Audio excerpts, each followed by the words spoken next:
नमस्कार। हम चंदा पांडे अम्मा जी हैं। आज एक और नए दिए के साथ आए हैं।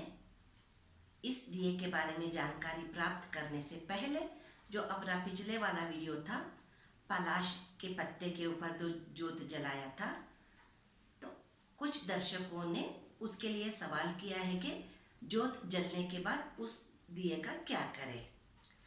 तो जोत जलने के बाद उस दिए को किसी पेड़ के नीचे रख सकते हैं, अगर सुविधा है तो पानी में बहा सकते हैं। तो ये हो गई पलाश के दिए का जलने के बाद क्या करना चाहिए, इसका जवाब। अभी इस नए दिए के बारे में जानकारी प्राप्त करेंगे। ये है मूंगे का दिया। मिट्टी के दिए में जलाना है। मूंगे का दिया, इसका मतलब है मूंगा तो कुछ का होता है। इसका मतलब ये हो गया कि अगर कुंडली में कुछ का प्रभाव दूषित है, मतलब कोई तकलीफ देने वाला है, तो उस तकलीफ से कैसे बाहर निकले। मतलब कुछ अगर नीच होता है तो उसमें शादी में विलंब होता है, कभी कभार हेल्थ पे भी असर पड़ता है, क्योंकि कुछ रक्ताधिपति होता है, ब्लड के ऊपर असर पड़ता है। किसी को बीपी ज़्यादा कर सकता है, या तो ब्लड रिलेटेड प्रॉब्लम्स हो सकता है। कई बार वो मेडिकल साइंस में भी मिलता नहीं कि वो है क्या, तो वो होता है कुछ का प्रभाव। उसको शांत आसान तरीके से शांत कर सकते हैं इस मूंगे के दिए के साथ। तो चलो अभी इस मूंगे का दिए का मतलब क्या है ये जानेंगे। मूंगे का तेल, कोरल ऑयल, उसके साथ दिया जलाना है। हाँ, लेकिन मूंगे का तेल तो बहुत महंगा होता है, हर कोई ले नहीं सकता।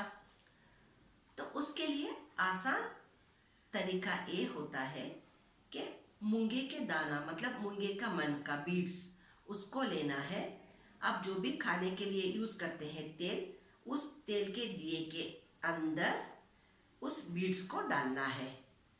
इसके अंदर, दिए के अंदर मूंगे को डालना है। तो हो गया मूंगे का दिया। और जो मूंगे में भी दो तरीके के होते हैं। एक तो ओरिजिनल जब कोरल होता है, कटिंग करते समय जो पाउडर निकलता है, उस पाउडर को यूज़ करके भी मूंगा बनाते हैं, जो उसको बहुत सस्ते भाव में मिल सकता है और हर कोई ले सकता है। तो ऐसे इस दिए को जला करके अपने अपने जो कुंडली में कुछ का दोष होता है उसको शांत करने के लिए इस दिए को आप अपने अपने घर के मंदिरों में रखना है, कहीं दूसरे बाहर मंदिर में नहीं जलाना है। और हुआ इसके अंदर जो मूंगा डाल के रहते हैं, समझो इस दिए को साफ करना है या तो दिए को बदल के दूसरा दिया रखना है, तो मूंगे को वापस लेना है, उसको साफ करना है, उसी मूंगे को उसी दिए के अंदर डाल सकते हैं। ऐसा नहीं कि एक बार यूज़ किया उसको फेंक दो, या तो कहीं बहा दो, या तो विसर्जित कर दो, ऐसा कोई बात नहीं। उसी मूंगे को हर बार दिए के अंदर डाल के जला सकते हैं, जोत जला सकते, दिया जला सकते हैं। और तो और इस दिए को मंगलवार आरंभ करना है, स्टार्ट करनी है। मंगलवार से आप रेगुलरली इसको लगा सकते हैं, हमेशा के लिए दिए को जला सकते हैं अपने अपने घरों के मंदिरों में। तो ये हो गई कोरल ऑयल, मतलब मूंगे के दिए का लाभ। अभी और एक नए दिए के साथ फिर आएंगे, तब तक के लिए नमस्कार।